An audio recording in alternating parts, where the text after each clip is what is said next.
Bienvenidos al Fuego de Prometeo, conversaciones sobre ciencia, este programa de la Facultad de Ciencias de la Universidad Nacional Autónoma de México y la Coordinación de Universidad Abierta de Educación a Distancia.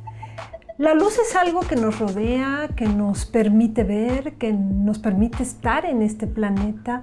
Significa la esencia de muchas cosas, de mucho de lo que hacemos, de cómo trabajamos, de nuestras capacidades, hasta en nuestra forma de dormir influye la cantidad de luz que recibimos. Hoy vamos a tratar este tema con dos investigadores del Instituto de Física de nuestra casa de estudios, que son especialistas en el asunto de la luz. Ojalá ustedes se puedan interesar, acercarse, revisar los materiales que les vamos a recomendar al final y por supuesto estamos siempre abiertos a sus preguntas. Quédense con nosotros. Gracias.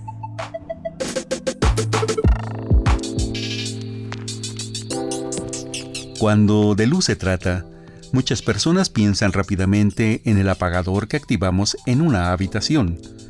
Pero cuando empezamos a reflexionar sobre los fenómenos luminosos con colegas o amigos, encontramos que la luz es algo así como el inicio de todo. No solo la mayoría de los organismos logramos ver gracias a la luz, sino que podemos considerar que la luz es la esencia de la vida, gracias a la fotosíntesis que lleva a la producción de oxígeno.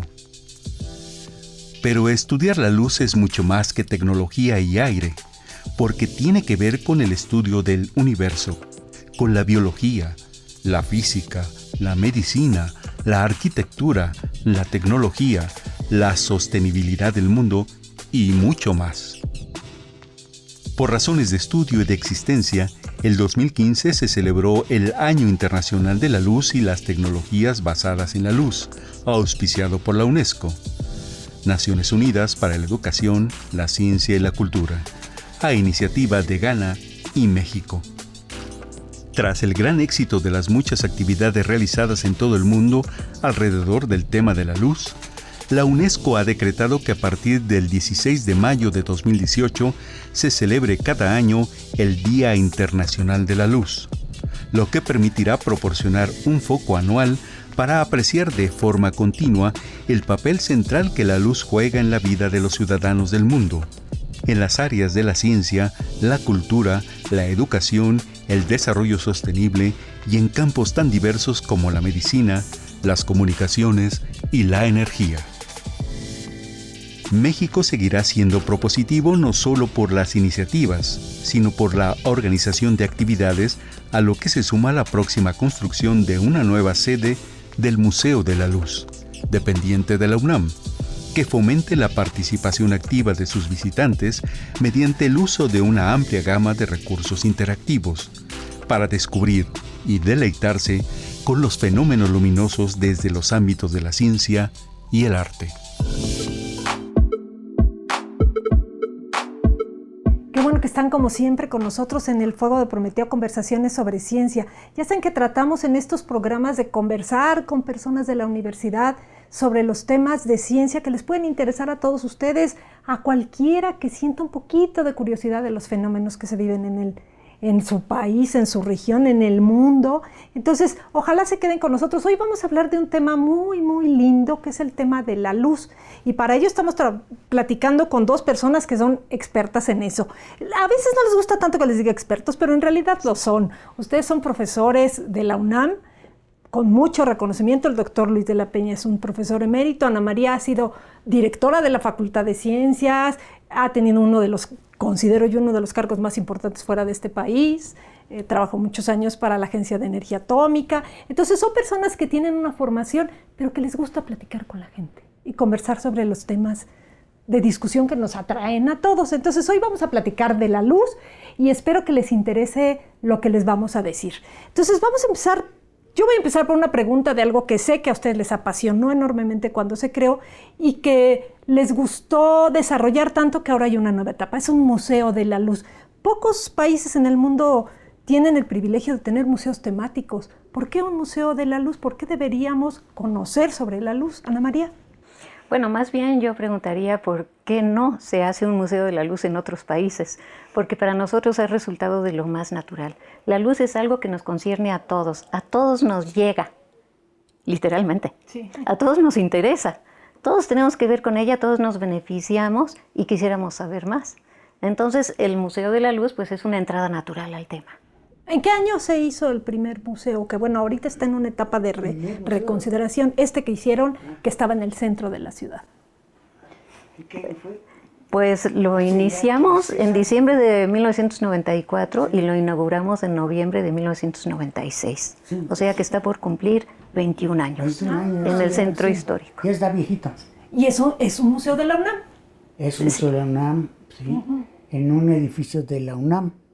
Antes estaba en otro edificio de la UNAM, pero pasaron cosas inesperadas y de repente resultó que el edificio, que era una iglesia, en San Pedro y San Pablo, es un edificio hermoso, entonces les gustó a mucha gente, en particular les gustó a los constitucionalistas, porque ahí se juró la Constitución de 1920, ¿qué era? La de 1824.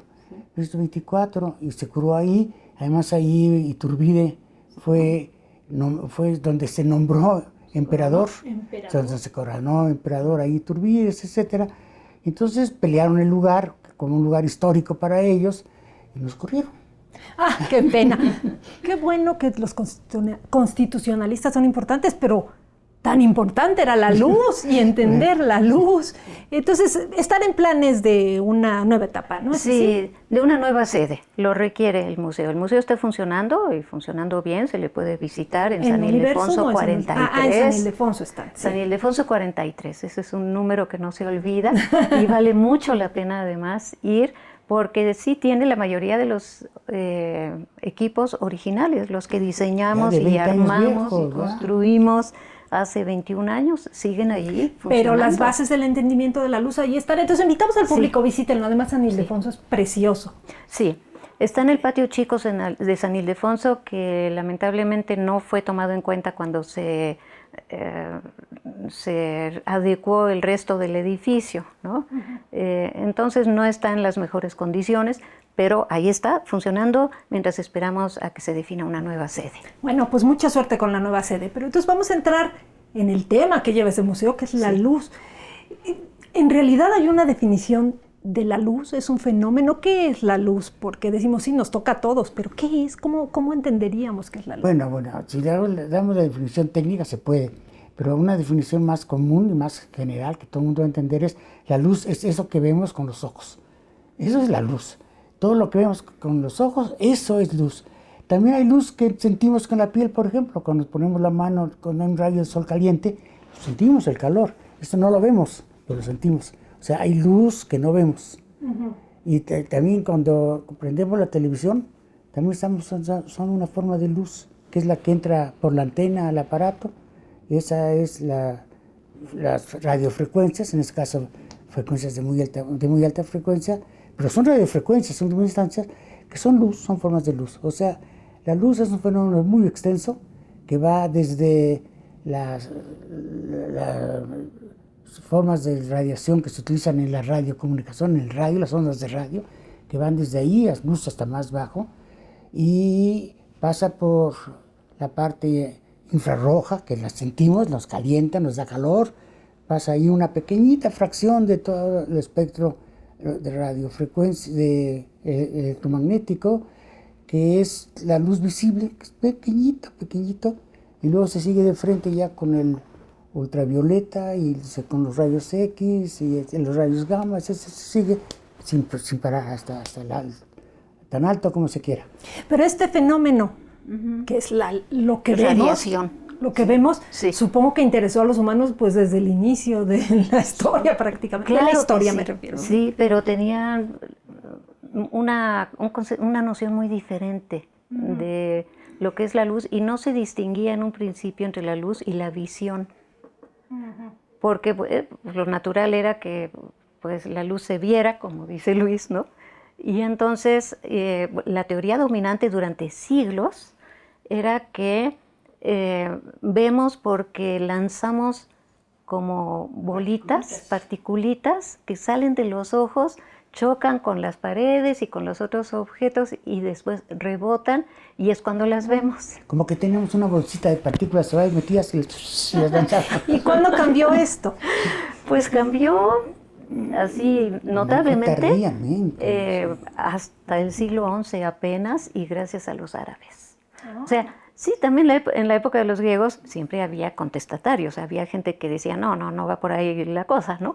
Pero bueno, pues tú sabes que las teorías dominantes pues son las que sobreviven por una larga temporada hasta que, bueno, pues ya se evoluciona el conocimiento, y fue en la época de oro de la cultura islámica y de la ciencia islámica cuando se cambió esta noción totalmente. Y pues el nombre más conocido de esa época es el de Alhazen, ¿verdad? Que aprendimos algunos de nosotros en la escuela, y que dijo, no, una cosa es la luz y otra cosa es la visión. Y sí, necesitamos luz para ver, pero la luz existe independientemente de nosotros. ¿Cuánto le debemos a los árabes, verdad? Y nunca se hace suficiente reconocimiento de las aportaciones de ese periodo de la ciencia. En la historia de la ciencia sí, pero la gente pasa poco por la historia de la ciencia en general. Pero sí se reconoce que lo que es el medioevo es brillante gracias a los héroes, a los árabes y los, ¿cómo se llaman? Los árabes. Sí, pero Irán, Bueno, la cultura islámica. Sí, la cultura islámica en general. Persas. Y después de esta diferenciación hacia donde se movieron las cosas, ya digamos en Europa, supongo yo. Sí, en Europa, bueno, llegaron los escritos traducidos de los árabes, también los escritos latinos, etcétera, y los griegos naturalmente, y los europeos ya como que empezaron a abrir los ojos. Y bueno, pues literalmente. Y así se vino el Renacimiento. Bacon fue el pionero allí, pero todavía dentro de un ambiente muy cargado de misticismo, porque pues era una herencia de la cultura, una herencia del medioevo. Sí, ¿no? La cultura islámica. Así es que sí, la influencia islámica fue muy importante. Y ya digamos la interpretación más moderna, por llamarle de alguna manera, de cuándo viene de la luz, y luego vamos a entrar a cómo hay discusión sobre el asunto. Bueno, más moderna, digamos. Podríamos empezar con Newton, porque Newton hizo estudios serios, muy joven, sobre la luz. Fue uno de los primeros estudiosos europeos muy firmes, el primer productor de un libro sobre la luz, en donde muestra, por ejemplo, que la luz blanca, la luz que vemos, la que nos está iluminando, está compuesta de luces de colores, por ejemplo, que fue el que lo demostró, etc. Y Newton llegó a la convicción, a través de sus estudios, de que la luz está formada por partículas, por corpúsculos luminosos, pequeñas partículas. Y insistió, dio argumentos para ello, etc. Y se tomó como la verdad durante mucho tiempo. De hecho, en los libros de texto de la escuela primaria básica todavía predomina esa parte, idea del corpúsculo luminoso, un corpúsculo miniatura, luminoso, porque caniquitas chiquititas luminosas. Pero fue hasta empezado el siglo XX, empezando precisamente en 1900, cuando se formuló lo que podemos llamar la teoría o la visión, la perspectiva moderna sobre la luz como compuesta de fotones. Esto proviene directamente de trabajos de Planck en 1900 y fundamentalmente un trabajo de Einstein, también muy joven, de 1905, en la que propone que debido a una serie de efectos que se conocían, una serie de resultados inexplicables de otra manera, llega a la conclusión de que la luz está constituida por paquetitos de luz, no por copartículas, sino que está constituido por paquetitos de energía. Y esos paquetitos de energía, que son los que hoy conocemos como fotones, son los que componen a la luz. Y eso se puede entender. Si nosotros pensamos en una ola del mar, pues si nos metemos la vemos como un continuo, es una ola completamente continua. Pero si comenzamos a pensar cómo lo vería una persona o un ser que acabas de ver, más chiquito, más chiquito, más chiquito, más chiquito, qué es lo que va viendo, qué va viendo, hasta que fue una persona microscópica, ¿qué es lo que va a ver? Pues lo que va a ver son las moléculas del agua. Va a ver al agua del mar, ese continuo constituido por partículas, por corpúsculos. Bueno, vamos a quedarnos ahí un momentito, Luis, en esa figura Einstein que la mayoría de la gente, o mucha gente sí ubica un poco como la figura del científico más reconocido, y vamos a pasar en el siguiente bloque a hablar de que hoy qué se considera y qué discusiones hubo alrededor de esa propuesta de él. Así es que les invitamos a que se queden con nosotros. Hoy estamos hablando de la luz con la doctora Ana María Cheto y el doctor Luis de la Peña en el Instituto de Física de la Universidad Nacional Autónoma de México sobre este tema que nos va a gustar. Van a ver, quédense con nosotros y piensen en sus preguntas. Seguramente encontrarán cosas interesantes que hacernos llegar para comentar después. El Museo de la Luz de la Universidad Nacional Autónoma de México es un espacio temático en el que se exploran las diferentes facetas del fenómeno de la luz y su relación con otros campos de la ciencia. De 1996 a 2010 estuvo ubicado en el antiguo templo del Colegio Máximo de San Pedro y San Pablo, en el centro histórico de la Ciudad de México. Y hoy puede ser visitado en el Colegio Chico del antiguo Colegio de San Ildefonso, que es una de las edificaciones coloniales más importantes del centro histórico de la Ciudad de México.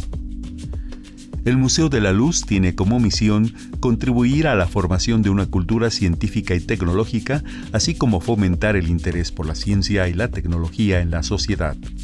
El museo busca conjugar ciencia, arte e historia de manera natural para deleite y conocimiento de sus visitantes a través de exposiciones, actividades, talleres, conferencias, cursos, cine y teatro.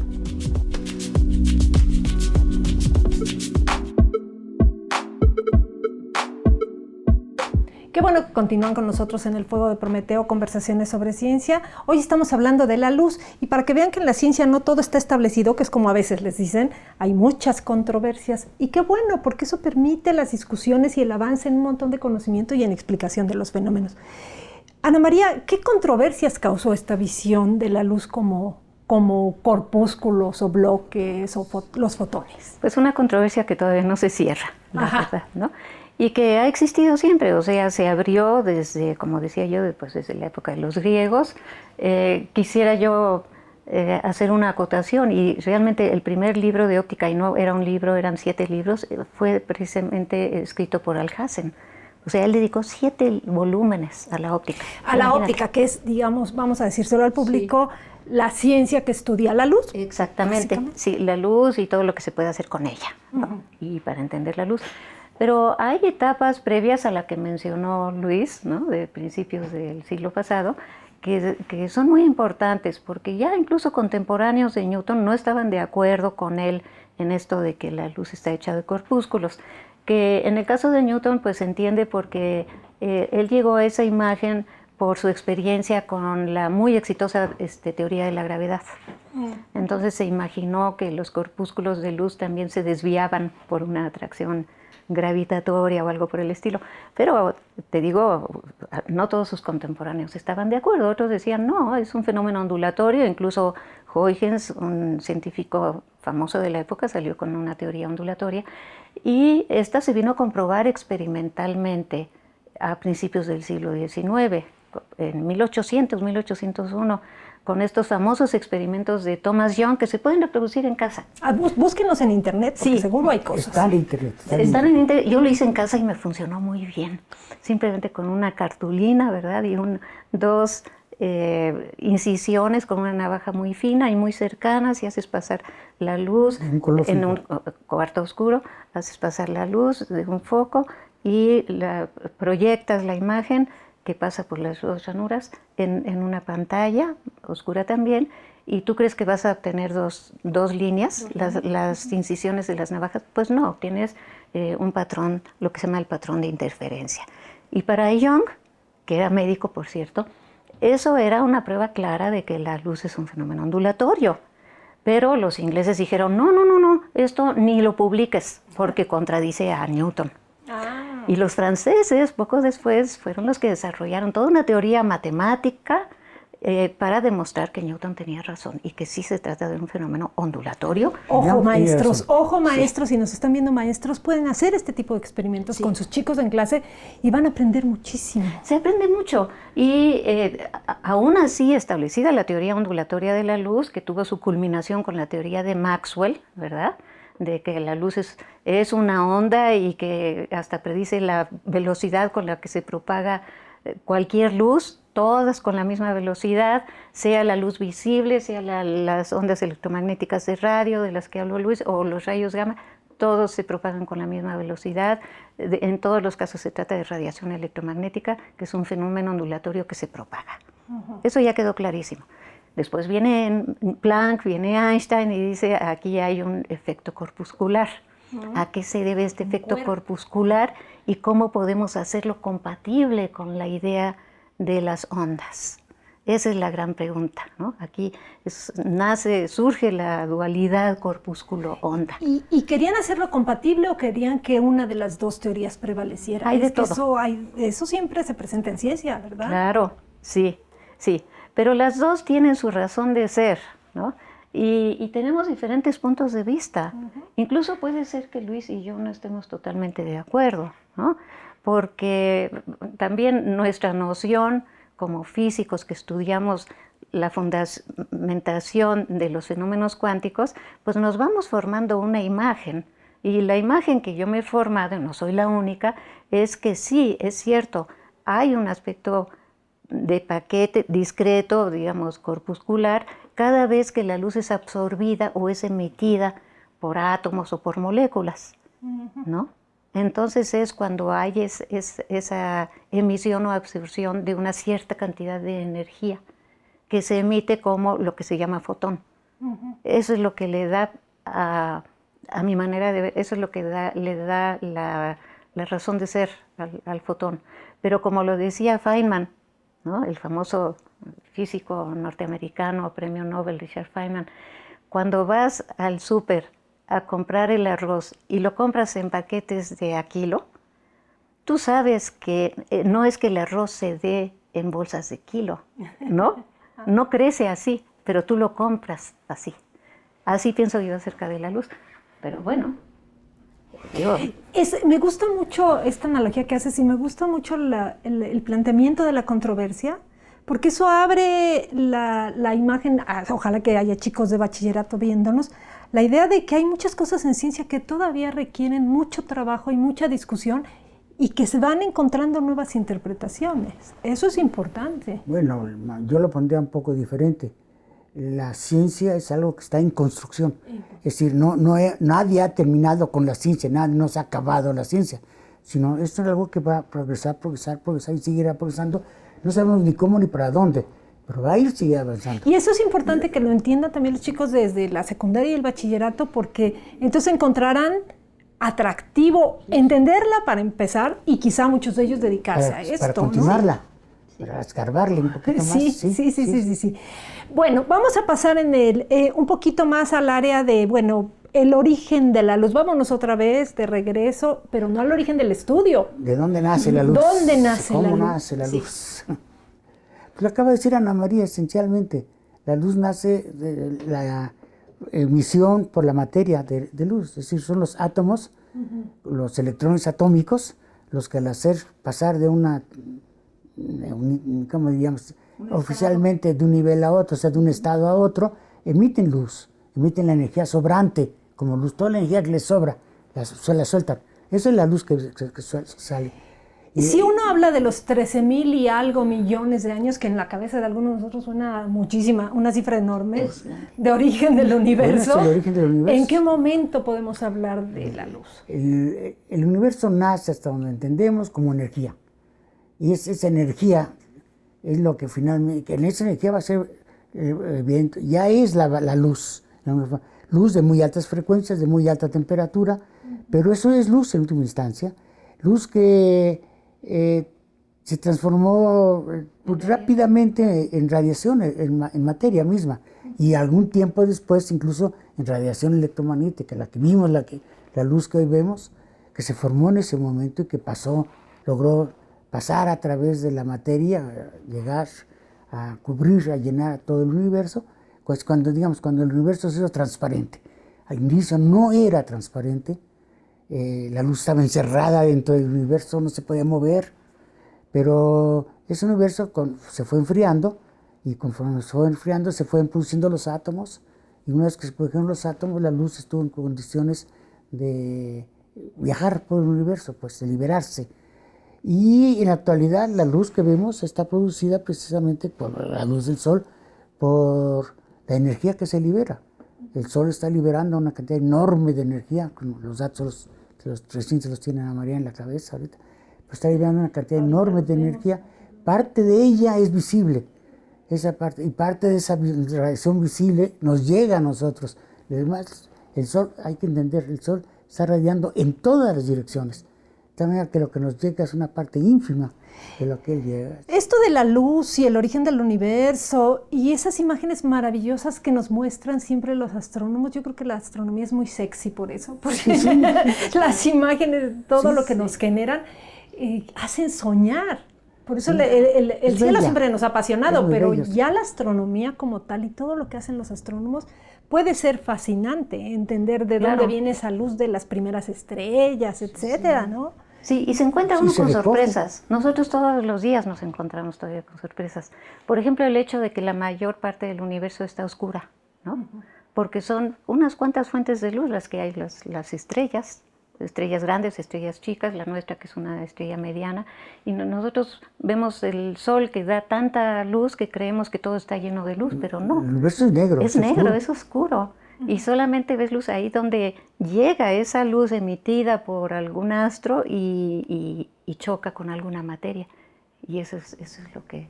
Y por eso fenómenos como este eclipse que se vio en el hemisferio norte hace menos de un mes, o un mes más o menos, pues llamaba tanto la atención porque finalmente nos gusta saber qué pasa y ojalá que lo entendiéramos desde el punto de vista científico, por supuesto. Por eso parte de la idea de estos programas es platicarle a la gente, que se entusiasme, que se interese, que les cargue un poquito a estos asuntos.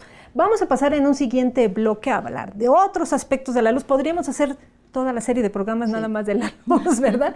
Pero vamos a pasar al siguiente y vamos a invitar al público a que esté pendiente de las recomendaciones que les vamos a hacer al final de libros, incluso algunos están aquí, son de la autoría del doctor de la Peña y la doctora Ana María Cheto. Entonces les invitamos a quedarse con nosotros en El Fuego de Prometeo, conversaciones sobre ciencia. Muchas gracias.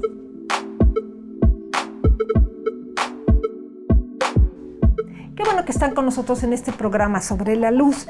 Los datos de nuestros participantes y los del programa para que se comuniquen con nosotros están apareciendo en la base de su pantalla. Ojalá y se animen a enviarnos sus comentarios. Vamos a ir a una breve pausa, después de lo cual seguiremos conversando con la doctora Cheto y el doctor de la Peña sobre la luz. Gracias por estar con nosotros.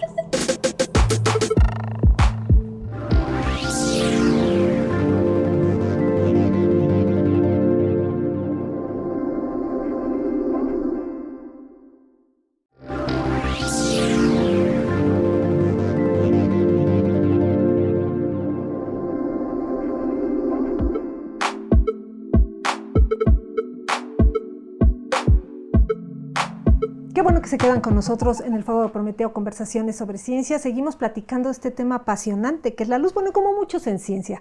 Creo que hemos hecho un esfuerzo en estos programas por mostrarles que cualquier atisbo a un pedacito de un área de la ciencia puede ser maravilloso, interesante, una pasión en la vida. Estábamos platicando con el doctor Luis de la Peña y la doctora Ana María Cheto de algunos asuntos del origen del universo, en fin, de esta luz que nos abarca a todos y por eso tenemos que entenderla. Pero hay una parte central en el asunto de la luz. No estaríamos aquí si no hubiera luz, ¿no es cierto? ¿Por qué? ¿Por qué no estaríamos aquí? Ana María. Bueno, entre otras cosas porque la luz nos proporciona toda la energía que usamos para vivir, para crecer, para nacer, para crecer, para reproducirnos, para movernos. Toda viene de la energía del sol. Pero ¿por qué no hay vida en Mercurio, por ejemplo? O sea, bueno, es que no solo se necesita la energía sola, se necesita una atmósfera también, ¿verdad? Ajá. Y la atmósfera cuando, antes de que hubiera fotosíntesis, que es el mecanismo que ahora usan las plantas, las hojas verdes de las plantas, para captar la energía del sol y convertirla en energía química que después podemos usar. Antes de la fotosíntesis, la atmósfera era totalmente otra. Uh-huh. Y fue gracias al surgimiento en los primeros organismos unicelulares incluso, de esta capacidad de captar la energía de la luz solar y transformarla en energía química, que empezó a cambiar también la composición de la atmósfera. Por la producción de oxígeno. Exactamente. Sí. Entonces eso hizo una diferencia fundamental en este planeta, ¿no? Sí, ya es un planeta pues fotosintético. Orgánico, diríamos, por Orgánico. estos términos que ahora están muy de boga. Hay quienes lo llaman el planeta azul también, Sí. ¿verdad? Es azul y es verde, y ojalá y siga siendo verde. Sí. Entonces, la fotosíntesis es otro de esos fenómenos que uno tiene que estudiar, y lo primero que le enseñan a uno en la escuela como biólogo es qué pasa en la fotosíntesis y qué pasa con las primeras reacciones cuando la luz toca esos, digamos, pedacitos de las células que son los cloroplastos, ¿no? Sí, donde hay un pigmento. Hay un pigmento, Sí. toma la luz, hay una serie de reacciones químicas, muchas muy complejas, que son resultado de la evolución biológica y que liberan este oxígeno. Y gracias a eso, aquí estamos. Por eso luego hay gente que se asusta y dice, ¿y cuando se acabe el sol qué va a pasar? Bueno, ahí estaremos aquí, porque falta mucho tiempo. Se acaba antes la Tierra. Sí, se acaba antes la Tierra. Pero es muy interesante porque en efecto en el Sol, en el núcleo del Sol, se está perdiendo masa a razón algo así como de 1000 toneladas por segundo, y esa masa se está transformando en energía. Y esa tarda miles de años en salir a la superficie del Sol, y es la que después se libera de la superficie del Sol hasta todo el entorno y nos llega una fracción de esa. Y esa es la que permite la vida sobre el planeta, ¿no? Entonces es una pequeña fracción de lo que se produce Es el en el alimento Sol. del planeta. Sí, Sí, podríamos ser el alimento del planeta, pero tenemos que cuidar el planeta para que esa parte del planeta se siga y es alimentando. cantidad, sí, pero recibimos una cantidad de energía solar impresionante. Pues mira, para darte una idea, recibimos cada hora sobre el planeta tanta energía como la que se gasta en un año. La que gastamos a partir de otros La combustibles. energía solar De que todos recibimos, los sí. medios. De todos los medios. Sí. Sí. Sí. Podríamos entonces, que la gente ya lo ha oído, ¿no? Vivir de la energía del sol. Pero de sobra. De sobra. Deberíamos. Sí, porque recibimos en los territorios que están, digamos, más poblados. Se recibe un promedio de 150 a 300 watts hora por día, por metro cuadrado.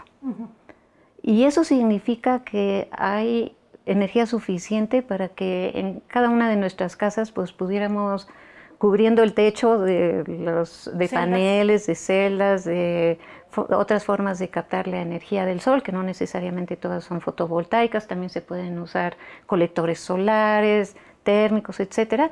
Pues con eso tendríamos básicamente la energía que necesitamos. Pero también para la industria, también para los transportes, o sea, es cuestión de, pues, saber aprovecharla. Y esa energía nos provee de luz artificial, entre otras cosas, de la luz que nosotros usamos para todo, ¿no? Sí. Entonces, ojalá en el futuro, no sé si nos toque, ya hay bastante desarrollo en el área de energía de producción de energía solar, pero que todo tendiera hacia allá, porque los combustibles fósiles se van a acabar y otras. Entonces, es lindísimo saber que tenemos una estrella, como una estrella madre que nos muy alimenta. generosa. Sí. Entonces, esa es otra de las partes de los estudios de la luz que supongo que también están desarrollados, que son los que tienen que ver con las plantas. Sí, con las plantas. Mucho se está aprendiendo de cómo las plantas también se ayudan unas a otras, por ejemplo, para aprovechar mejor la energía del sol, o cómo se protegen unas a otras cuando hay demasiado sol también en el desierto. Hay estudios muy interesantes al respecto. Y justamente hace rato que decías que es el planeta azul, alguna vez alguien nos comentaba, no, es que los bosques son tan importantes, ¿no? Sí, son muy importantes los bosques, pero en realidad la mayor cantidad de oxígeno se produce por plantas muy chiquitas que se llaman algas en los océanos. En los océanos. Ahí está. Sí. Entonces, ensuciar los océanos o acabar con los océanos también nos terminará acabando a nosotros, ¿verdad? Y las algas son verdes porque tienen ese pigmento. Ese pigmento que capta la luz. Sí, exactamente. Hay otras plantas que tienen otros pigmentos que no viven de también la luz hay solar, otros pigmentos. pero son la minoría. La mayoría son las verdes que tienen la clorofila.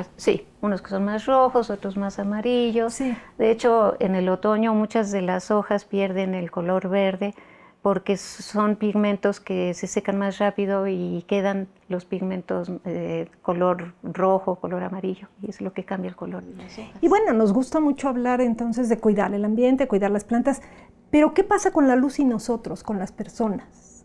¿Qué efecto tiene la luz o la energía solar, por ejemplo, en nosotros, en nuestros cuerpos? Pues tiene un tema más tuyo. Buenos y malos. Buenos y malos. Sí, de los dos, tanto Claro. sanos como no tan sanos. Sí. Te puede quemar en forma terrible, pero necesitas absorberla para poder vivir incluso. Y por ejemplo, esas partes del espectro que no vemos, ¿también tienen una influencia en nosotros? Sí, la parte infrarroja y la parte ultravioleta. Sí, las otras ya no están demasiado lejos para ser aceptables. Sí, pero la parte cercana a la luz visible por abajo, la infrarroja, y por arriba, la ultravioleta, producen efectos orgánicos. Por ejemplo, la luz ultravioleta es germicida. Incluso es importante, hay muchos tratamientos para combatir infecciones con aplicación de luz ultravioleta. Hasta los dentistas, Sí. los dentistas lo usan. Sí. Sí. Pero hay que tener cuidado, porque Porque también también quema te las puede células quemar. sanas. O produce cambios genéticos también, es cancerígena. Entonces hay que tener mucho cuidado. Con la luz hay que tener cuidado, Sí. por eso había tanta preocupación de este asunto del hoyo en la capa, ¿no? De ozono, Sí, sí, porque sí, se sí. deja pasar la luz Porque ultravioleta. afortunadamente, aparentemente, ustedes sabrán más, parece que se ha hecho más pequeño, ¿no? Pues Sí, un poquito, y pero... sí hay que tener mucho cuidado, porque Bueno. si uno compara el espectro de la luz solar que llega hasta la capa exterior de la atmósfera con el que llega aquí sobre la superficie de la Tierra, se da uno cuenta de que la atmósfera absorbe mucho, sobre todo en las longitudes de onda pequeñas, que son las más energéticas, la luz ultravioleta, los rayos X, los rayos gamma, que pueden ser muy nocivos, y también absorbe mucho por el vapor de agua de la atmósfera en el infrarrojo, en la zona térmica, ¿no? Y nos quedamos pues con la franja central, la del visible.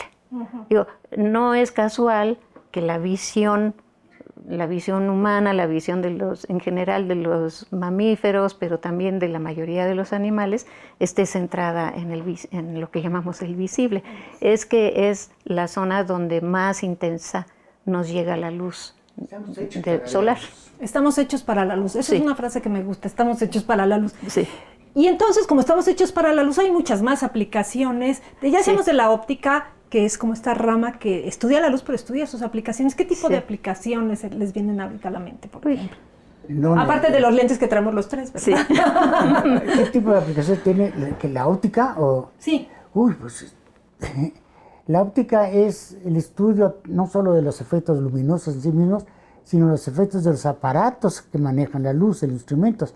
Empecemos, digamos, con las lentes, como los lentes, o las lentes para ver, con lentes de aumento, etcétera, que son la forma más primitiva que se encontró de aprovechar técnicamente la luz, pero después se inventó el microscopio, por ejemplo. El microscopio cambió totalmente nuestra perspectiva del mundo.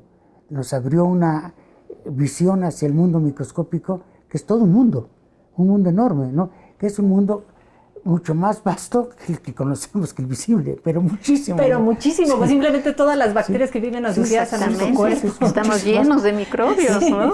Y que además eso también hizo ver no solo el descubrimiento de las bacterias en sí mismo y de los microbios, todos los microbios, sino también nos hizo ver que eran muchos de ellos patógenos.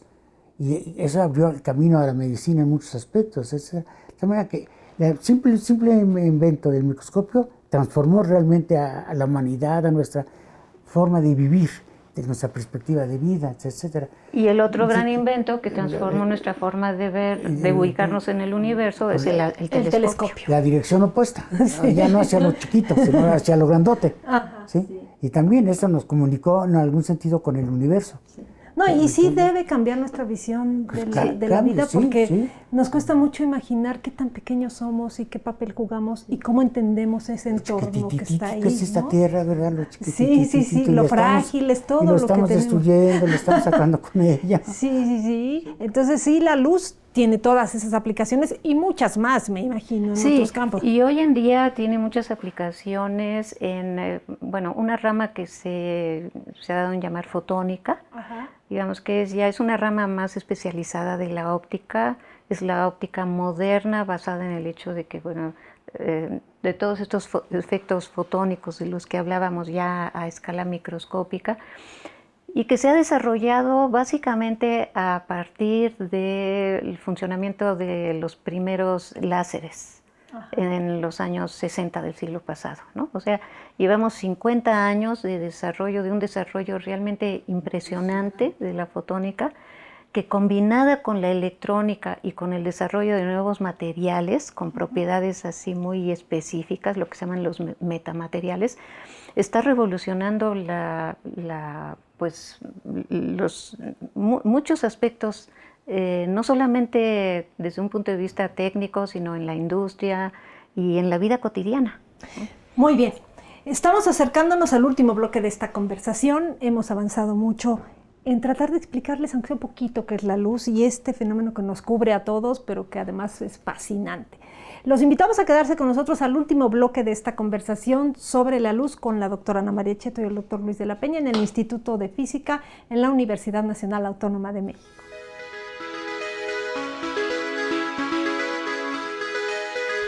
Hola, bienvenidos de nuevo a nuestra sección Ciencia Ambiental. En esta ocasión vamos a hablar de la luz y el papel que juega en nuestro entorno. Desde el punto de vista biológico, la luz es muy importante porque las plantas que nos dan todo este verdor que podemos disfrutar y que le dan vida a tantos ecosistemas, dependen de la luz para su sobrevivencia. Y nos va a platicar sobre la historia de la fotosíntesis la doctora Valeria Sousa de nuestro instituto.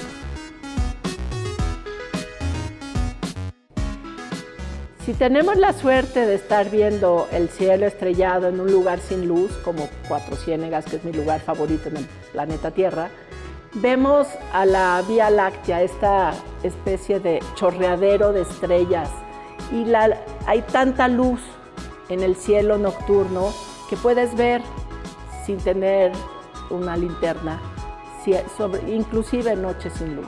¿Y qué pasa con la luz? La vida no sabía cómo usar esta luz al principio. Al principio usó lo más obvio, que era el carbono que estaba en la atmósfera, el CO2, para construir con las piedras los elementos más chiquitos y fundamentales, los azúcares más pequeños. Estas bacterias se llaman metanógenas. Las metanógenas tenemos la primera evidencia de ellas hace 4.1 mil millones de años. Esta evidencia de carbono masticado por la vida, enriquecido por carbono ligero, está en un diamante de circonio en una roca en Sudáfrica. Y también encontraron otro igual en una roca en Canadá y otro igual en una roca, ahorita no me acuerdo, pero hay 3 evidencias más o menos de la misma edad de que la vida estaba formando metano a partir del CO2 de la atmósfera tan pronto como se enfrió el mar. Sin embargo, la fotosíntesis es un milagro cuántico. La fotosíntesis lo que hace es aprovechar estas antenas solares que se generaron en una gran diversidad en el mundo del Arqueano para protegerse de la luz ultravioleta, porque no había ozono, no había oxígeno, y por lo tanto la luz ultravioleta se filtraba a través de la atmósfera. Y de repente, por mutación, una de estas moléculas, en lugar de voltear para abajo, volteó para arriba y en medio tiene un metal. Entonces el metal, en su última órbita, los electrones están mucho más susceptibles de ser excitados por la luz, por eso brillan los metales.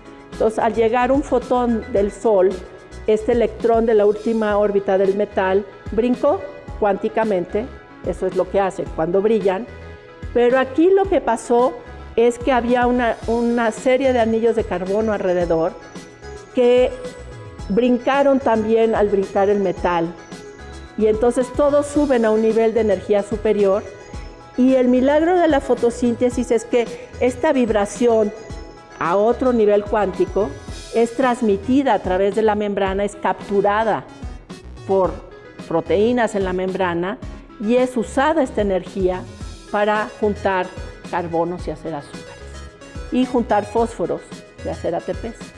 Entonces, es increíble que la primera fotosíntesis era púrpura, porque probablemente ocurrió debajo del mar, donde las criaturas, las bacterias, se protegían de la luz ultravioleta con el agua y estaban llenas de pigmentos.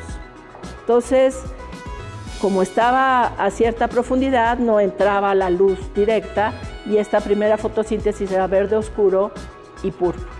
Sin embargo, una sola bacteria, ahí sí fue un solo evento, que era tolerante al oxígeno de noche, porque probablemente vivía cerca de una ventila hidrotermal donde el calor rompe el agua y libera oxígeno. Entonces no se envenenaba con ese oxígeno. Y de día subía a pescar la luz con sus antenas moradas. Esta tolerante del oxígeno adquirió no una antena morada, sino dos antenas de mucho mayor energía, una azul y una verde.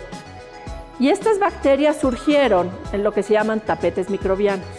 Los tapetes microbianos son la primera evidencia de vida fósil en el planeta y es básicamente una serie de rocas con rayas. Estas rayas son estos grupos de bacterias que tienen funciones particulares en diferentes momentos metabólicos. Entonces, las de hasta abajo son las primeras bacterias, las que pescaban el CO2 de la atmósfera y el hidrógeno de las rocas, las metanógenas. Las segundas son bacterias del azufre. Las terceras son las púrpuras del azufre, las primeras fotosintéticas. Y arriba, en la última capa, están las cianobacterias, que son el único linaje que ha logrado capturar la luz de alta energía y romper el agua a su alrededor. Entonces, la fotosíntesis verde, que está hasta arriba, libera oxígeno que es atrapado por el azufre que está abajo y entonces no le llega más, produce sulfatos que les da de comer a todos. Pero ese milagro de la fotosíntesis transformó un planeta anaranjado en el planeta azul que tenemos hoy en día, que ese sí es un tipo de planetas probablemente único o extraordinariamente raro en el cosmos.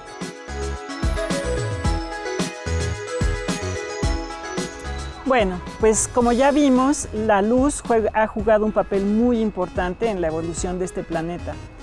Y pues nos veremos la próxima vez, en la que hablaremos sobre el sueño y el dormir. Muchas gracias por acompañarnos.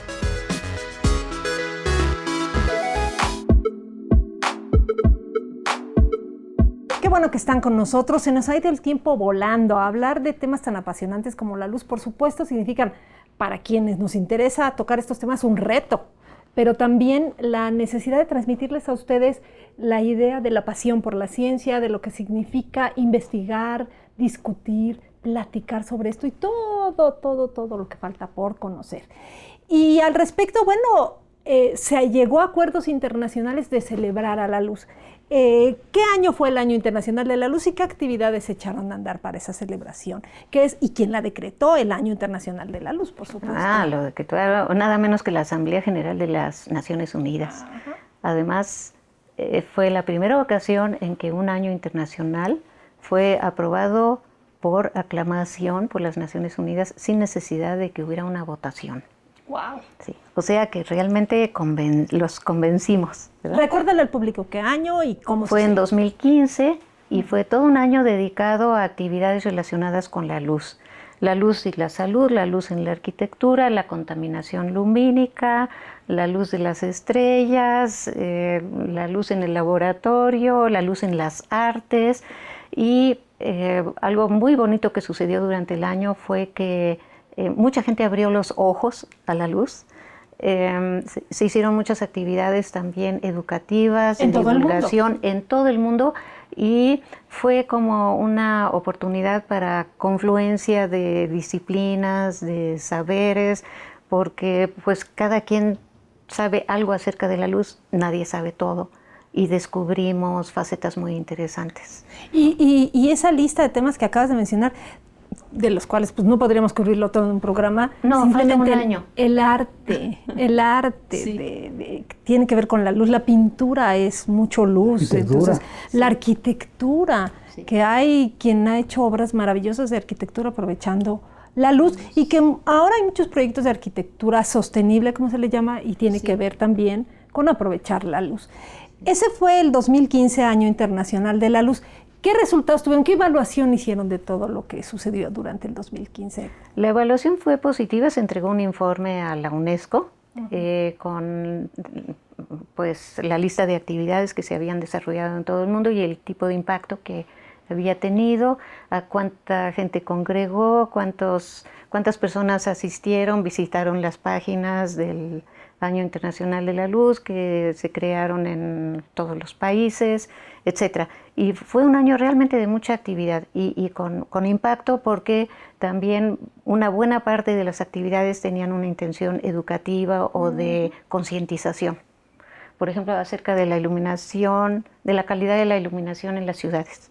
Aquí hubo una en la Ciudad de México, en el Centro Histórico, una actividad internacional con expertos que vinieron aquí a dar su opinión como expertos de la iluminación en varias de las calles del centro de la ciudad. Y fue una actividad muy bonita, Detectives de la Luz se llama, y se entregó después el informe pues, a las autoridades de la ciudad para que jefe de tomaran gobierno. en cuenta. Si te puedo interrumpir, perdón por hacer alusión a mí, pero estuve en una reunión de trabajo del CONACYT en Torreón y me impresionó cómo todas las lámparas de la ciudad las cambiaron de manera que hay muy poca contaminación lumínica, es decir, y que iluminan de otra manera para que el cielo no se vea lleno de luz de la que tenemos, por ejemplo, en la Ciudad de México, que además muchos edificios permanecen encendidos durante la noche, etcétera. Sí, y eso tiene varios efectos negativos. Uno de ellos es que estamos desperdiciando luz y por lo tanto energía. Otro es que estamos echando luz hacia el cielo, lo que hace que los astrónomos no puedan ver la parte del cielo que ellos quisieran conocer mejor por la contaminación lumínica. Otro más es el efecto sobre los animales que tienen, sobre todo los que tienen vida nocturna, ¿no? Aves, insectos y otros animales y vida nocturna, por ejemplo los murciélagos. Entonces se les está rompiendo el ritmo circadiano, ¿no? De día y noche. A nosotros también, no solamente a los animales, ¿verdad? Entonces sí hay que cuidar mucho más cómo iluminamos. Y no solamente con qué cantidad y hacia dónde la dirigimos, sino también la calidad de la luz. Cada vez se le está dando más importancia a la calidad. Sí, ojalá tuviéramos otra oportunidad de hablar. Por ejemplo, hace rato fuera del aire comentábamos del sueño y de los efectos que tiene esta luz que usan los dispositivos, que ahora sobre todo los jóvenes usan mucho durante la noche, en su calidad de sueño. Pero ese fue un tema del que hablamos en otro programa y ojalá lo puedan ver, el del sueño. Pero de ahí venimos ahora al 2017 con el anuncio de que el año que viene tenemos un Día Internacional de la Luz. ¿Cómo se hace un Día Internacional de algo? Sí. ¿Cómo se hace? Bueno, ya esa iniciativa ya no es necesario llevarla hasta las Naciones Unidas. Ajá. Es la UNESCO, o sea, es el Consejo Ejecutivo, bueno, de hecho es la Conferencia General de la UNESCO, que es como la Asamblea de la UNESCO, la que proclama un día internacional. Entonces llevamos la iniciativa al Consejo Ejecutivo de la UNESCO el año pasado, les pareció muy bien, dijeron no, pues nosotros la aprobamos y la sometemos ahora a la consideración de la Conferencia General, y este año es la Conferencia General y va a ser aprobado, lo cual significa que a partir del año entrante, cada 16 de mayo, se va a celebrar el Día Internacional de la Luz. ¿Por qué el 16 de mayo? Porque el 16 de mayo de 1960 funcionó por primera vez de manera pública un láser. Ya nos hacía referencia a esto de la fotónica, entonces tiene que ver con este campo de la fotónica. Sí, que está revolucionando muchas cosas, ¿no? Ojalá tengamos oportunidad de hablar de algunos de esos temas próximamente. El tiempo nos comió, pero es un tema tan grandote que costaría muchísimo cubrirlo en un programa de 1 hora. Pero yo espero que les pique la curiosidad a los televidentes a través de TV UNAM o de los canales que ustedes consideren pertinentes. A través de Internet hay muchas cosas, solo sean cuidadosos en que revisan en Internet. Y también hay libros, aquí tenemos algunos, yo les recomendaría mucho para introducirse al asunto de la luz, este libro de la doctora Cheto, de La Luz, que es como un clásico del Fondo de Cultura Económica, este otro también, que es 100 años en la vida de la luz. De Luis de la Peña. De Luis de la Peña. Y que porque además Luis es un experto en historia. Y muchos libros como este. Seguramente van a encontrar cosas interesantes. Si tienen dudas, pueden escribirnos, por favor, y con gusto les podemos referir a algunas otras fuentes o hacer la conexión con algunos de los investigadores y profesores de la UNAM para que respondan sus dudas. Muchas gracias, Ana María. Ha sido una conversación deliciosa. Luis, como siempre, un gusto. Y les esperamos en el siguiente de la serie del Fuego de Prometeo, Conversaciones sobre Ciencia.